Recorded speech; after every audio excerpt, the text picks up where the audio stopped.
네, 객장으로 가보겠습니다. 오늘 시장에서 줄거리가 될 만한 소식들 정리해보는 현장 포커스 시간입니다. 대신증권 금융주치 강남센터 김현웅 PB입니다. PB님 안녕하세요. 네, 안녕하세요. 네, 자 오늘 중요하게 봐야 될 소식들 어떤 것들이 있습니까?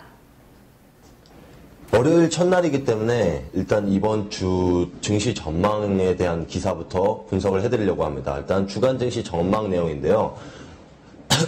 죄송합니다. 재정절벽 이슈와 그리고 연준의 추가 부양 가능성이 겹치는 그런 시장이라고 이제 분석이 됐다라는 그런 기사가 있습니다. 역시 박스권 지난주에서 계속적으로 박스권이 이어질 가능성이 높다라고 이제 전망이 나오고 있는데요. 일단 지금은 재정절벽의 협상 과정이라는 것은 변함이 없습니다. 박스권 예상하는 그런 증권사가 많은데요. 저도 어느 정도 동의하는 부분이 있고요.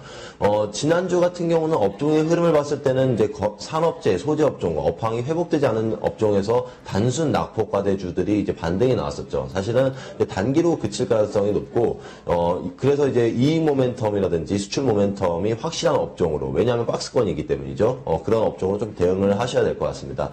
두 번째 기사는 바로 그 업종에 대한 내용인데요. 바로 이제 3분기 실적을 리뷰한 그런 기사입니다. IT 업종이 유가증권 시장에서 가장 남는 장사를 했다라는 그런 분석인데요.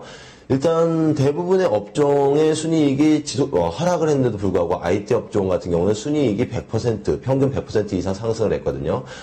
결국에는 이유는 스마트기기 판매가 호조세를 보인 점이 이유가 되겠고, 4분기 같은 경우는 소비 시즌의 연장이죠. 그러다 보니까 IT 업종의 실적 호조세가 유지될 가능성이 높습니다. 역시 업종에 대한 아이디어는 역시 IT다라는 기사를 확인해 볼 수 있겠습니다. 세 번째 뉴스입니다. 북한이 이제 로켓 발사한다는 내용이 또 나왔습니다. 이번 주 주말에, 이제 12월 첫째 주말 발사 가능하다라는 내용이 나왔는데요. 이런 대선을 앞두고 북한이 이제 어떤 도발을 했던 패턴은 과거에도 자주 있었다고 보시면 되겠습니다. 이때마다 이제 움직였던 그런 테마주들을 살펴보면은 일단 빅텍이라든지 휴니드, 스페코, 퍼스텍 같은 이제 방위산업 관련한 그런 테마주들이 좀 움직였던 경향이 있고, 오히려 이제 선도전기나 이화전기 같은 남북 경협주들은 하락을 한 그런 패턴이 있었죠. 이번에도 좀 비슷한 패턴으로 단기 시세는 날 가능성이 높다라고 보고 있습니다. 그리고 이제 마지막 뉴스인데요. 네, 국산 이제 초대형 풍력 발전기가 쏟아진다라는 기사였습니다. 서남의 해상 풍력 사업이 이제 탄력을 받기 시작했다라는 기사인데요. 현대중공업이 5.5메가와트급 해상 풍력 발전기 개발 막바지 작업을 하고 있다라는 뉴스가 있었고요. 효성 같은 경우는 국책과제를 통해서 2008년에 시작한 그 5메가와트급 이제 제품 개발 또 마무리 단계라는 그런 뉴스입니다. 전체적으로 이 해상 풍력 사업이 탄력을 받고 있다는 기사가 지금 나왔기 때문에 단기적으로 이제 풍력 테마 역시 부각이 될 가능성이 높다라고 보고 있습니다. 풍력 단지업체인 태웅과 동국 SNC 같은 종목을 좀 단기적으로는 좀 기대해 보면 되지 않을까 그렇게 판단하고 있습니다. 네, 알겠습니다. 말씀 잘 들었습니다.